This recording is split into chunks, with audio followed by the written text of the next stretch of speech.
من هنا، من قلب الحكاية، هنسمع مع بعض صوت الناس اللي ما تسمعوش، ونشوف مشاهد من حياتنا ما كانش فيها كاميرا. انت بتسمع دلوقتي الراوي المتوج، حكايتنا بصوت يوصل للقلب. لو عندك وبتسأل عليك كل يوم، حتى لو السؤال بسيط زي كلت، نمت، لبست تقيل، فاعرف انك ما زلت متشال في الدنيا. بس اللحظة اللي تسكت فيها الأسئلة دي هتعرف يعني ايه الوحدة بجد. أنا كريم، بشتغل شيف في مطعم صغير في الزمالك، وبروح من الصبح لغاية الليل. أمي بتبقى واقفة ورا الشباك بتودعني وأنا رايح الشغل كل يوم، وبيبقى نصها في الشمس ونصها في الضلمة، وبتقولي: يا كريم يا ابني، انت نازل، خد بالك على نفسك. أمي كانت بتستناني لما أرجع آخر الليل، ولما اتأخر عليها قوي كانت بتسيبلي طبق جوه التلاجة ومكتوب عليها ورقة: ما تسخنوش، دوقوا كده. وكنت بضحك، بس ساعات كنت بتأفف، يعني لازم ورقة؟ طب ما تبطلي دلع. وانا ما كنتش فاهم ان الورقة دي هي كل اللي فاضل.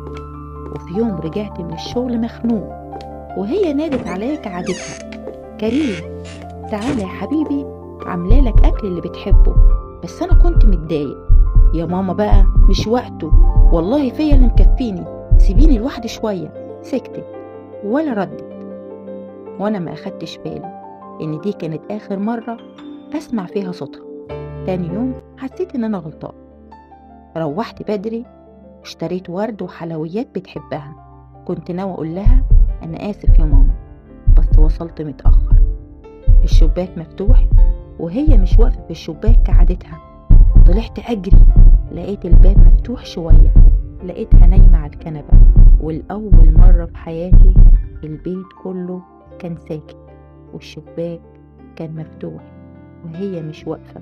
وانا بلملم حاجتها لقيت ورقة مكتوب بخط ايديها المرتعش: انا كويسة يا كريم، بس حاسة ان انا تعبت، لو جرالي حاجة ما تزعلش مني، انا فخورة بيك، كنت ببص عليك من الشباك وبدعي لك كل يوم تمشي وترجع بالسلامة. يمكن ده كان دوري ابص واسكت وادعي لك كل يوم. امسك الورقة وافتكر كل حاجة، وببقى مستني الاقي حد بيناديني، حد يقولي: خد بالك من نفسك يا ابني. بس مفيش. وساعات بحس ان هي لسه هناك ورا سلك الشباك، وشها باين نص في الضلمة والنص التاني في النور، وبتدعيلي من بعيد.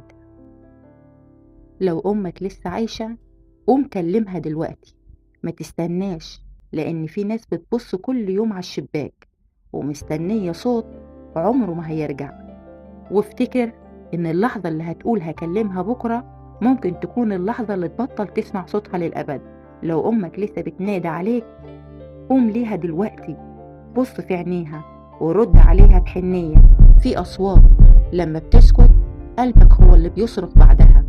كنت معاكم في قناة الراوي المتوج. لو الحكاية لمست قلبك وخليتك تفتكر حد بتحبه، شاركها وخلي غيرك يسمعها. وافتكر دايما الكلمة الحلوة عمرها ما كانت عبء، هي اللي بتعيش حتى لما الصوت يسكت. ما ننساش نعمل لايك ونشترك في القناة علشان توصلك حكايات تلمس القلب من الراوي المتوج. سلام.